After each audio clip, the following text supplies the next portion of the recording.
Olá pessoal, tudo bem com vocês? Aqui é o professor Vitor Fernandes. Eu estou gravando esse vídeo aqui para fazer uma divulgação do meu trabalho. Eu sou professor de física e trabalho ministrando aulas particulares para alunos de cursos de engenharias e áreas relacionadas às engenharias também, tá? Eu vou resolver um trechinho desse mapa aqui com vocês para vocês conhecerem como que esse trabalho funciona, tá certo? E se vocês por acaso tiverem dificuldades aí, tanto na resolução dos mapas quanto nas atividades de estudo, vocês podem fazer contato comigo, tá? O meu contato ele tá nessa imagem que vocês estão vendo. Eu vou deixar um link aqui também no descritivo do vídeo para vocês abrirem uma conversa no WhatsApp diretamente comigo, tá certo? Vai ser um prazer enorme poder ajudar vocês aí. Vamos lá, vamos iniciar. Então, vamos lá, pessoal, deixa eu iniciar aqui a nossa resolução, né, para mostrar para vocês certinho como é que eu fui resolvendo. Eu já deixei o arquivo resolvido para otimizar o tempo do vídeo aí, tá?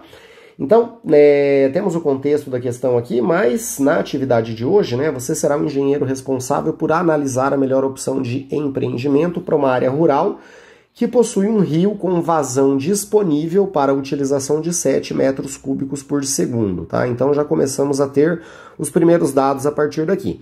Esse rio ele possui uma queda d'água com 65 metros de altura, tá?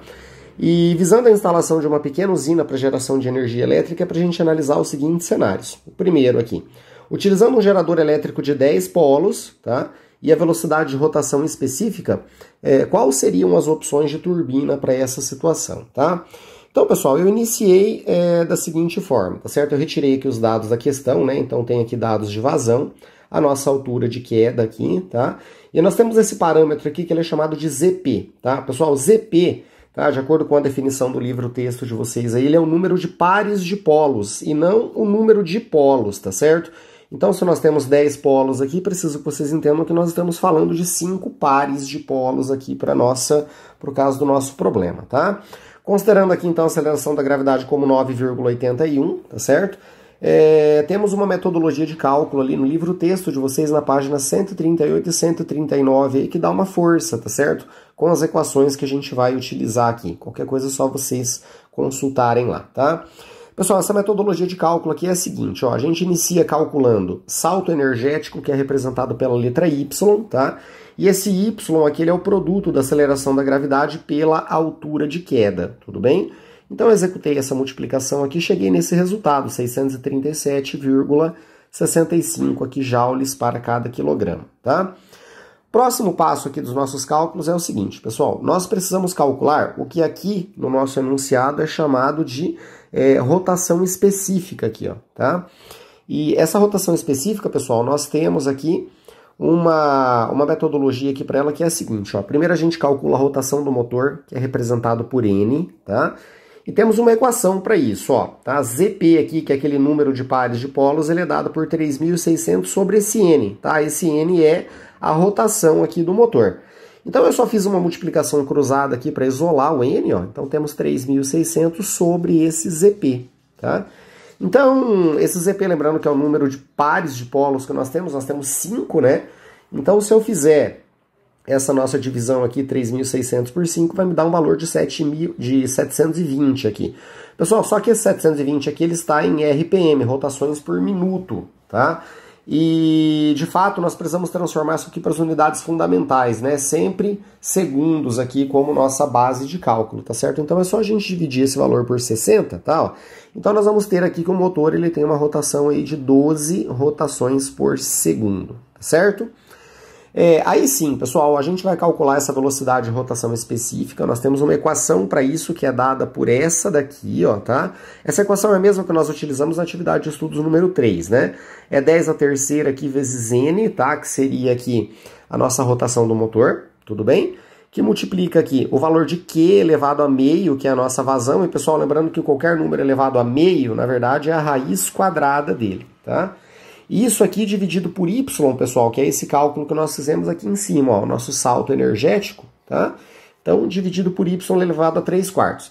Pessoal, lembrando aqui, então, ó, o esquema de raiz aqui é o seguinte, né? O denominador, ele é o índice da raiz, ó, então nós temos uma raiz quarta, tá? De Y elevado à terceira, tudo bem?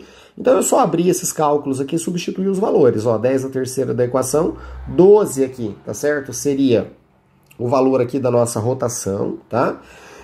Aí aqui a nossa vazão era 7 metros cúbicos por segundo, né? Então eu coloquei ele dentro da raiz aqui já, tá? E aqui nós temos então uma raiz quarta, tá certo? desse nosso salto energético, ó, que é os 637,65 que nós calculamos aqui, ó, tudo bem? Então isso aqui é elevado ao cubo, tá? Se vocês jogarem esses valores na calculadora, pessoal, tá certo? Deixei um printzinho dela aqui, tá? Isso aqui me deu um valor de 250,2. E pessoal, essa nossa velocidade específica, conforme o livro texto de vocês traz, tá? Ela é uma grandeza adimensional, ou seja, ela não tem unidade de medida, simplesmente um número constante aqui, beleza? Então, pessoal, ó, com base, tá certo, nessa velocidade de rotação específica, nós vamos lá no livro texto de vocês, lá na página 139, que nós temos uma tabela que nos indica aí os tipos de turbina de acordo com as velocidades específicas que nós temos, tá certo? Então, se vocês observarem lá nessa tabela, pessoal, ó, eu quero que vocês percebam que a nossa aqui ela está valendo 250,2, tá?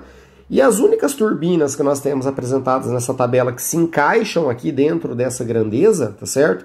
Seria a turbina hidráulica Francis rápida, ó, essa velocidade específica dela está de 200 até 320, e também a nossa turbina Dérias, tá? Então ela está de 200 aqui até 450. E aí, somente com esses dois valores a gente consegue chegar finalmente à solução da nossa questão, né? Então, se a gente considerar que o valor obtido, tá, para essa velocidade específica, e comparando com a tabela acima, né, as duas opções de turbina que nós temos seria, então, pessoal, a turbina Francis rápida, tá certo? E nós teríamos aqui a nossa turbina do tipo Dérias aqui também, ó, tá certo, gente? Então, essa daqui seria basicamente a solução do item A aqui, tá? Avançando aqui então para o item B, pessoal, ó, tá? Nós temos uma equação que ela é bem comum aí lá na engenharia elétrica para a gente calcular a potência de turbina, tá?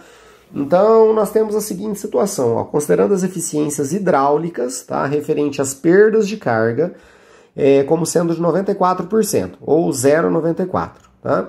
A eficiência da turbina aqui de 0,95, tá certo? E a eficiência do gerador elétrico de 0,96, ele quer saber qual seria a potência elétrica produzida. E pessoal, do jeito que eu falei para vocês, é uma equação bastante usada lá na engenharia elétrica, principalmente na disciplina de geração de energia, tá? Para a gente calcular o valor da potência, é uma equação bastante conhecida, que é basicamente o rendimento de todo o conjunto que nós temos, que multiplica aqui, ó, a aceleração da gravidade, vazão, tá certo? A altura de queda, tá? E aqui teríamos a densidade do fluido que passa pela turbina. No nosso caso aqui seria a água aqui, né? Então, pessoal, ó, eu chamei aqui então de eficiência aqui, tá certo? Da hidráulica, né? Ou seja, relacionada às perdas de carga por NH, tá certo? Então é só a gente multiplicando todos esses rendimentos, tá, pessoal? Então eu tenho aqui da perda de carga, da turbina, do gerador, tá? Então eu só fui substituindo os valores aqui, tá? Aceleração da gravidade, a vazão aqui que é igual a 7, a altura de queda 65 e aí a nossa densidade aqui da água, que é 997 quilogramas aqui, para cada metro cúbico, tudo bem? Pessoal, se vocês multiplicarem tudo isso aqui, vocês vão ver que dá 3.820.000 e alguma coisa lá, tá? Então eu só coloquei aqui em potência de base 10, né? Isso aqui daria 3,82 megawatts aqui de potência, tá? Então é uma equação bem simples aí pra gente aplicar, tá certo? E que é bastante utilizada aí pelo pessoal que estuda geração de energia elétrica, ok, pessoal? Qualquer dúvida, qualquer situação, claro, só vocês me chamarem, tá? Vamos avançando aí para as próximas questões.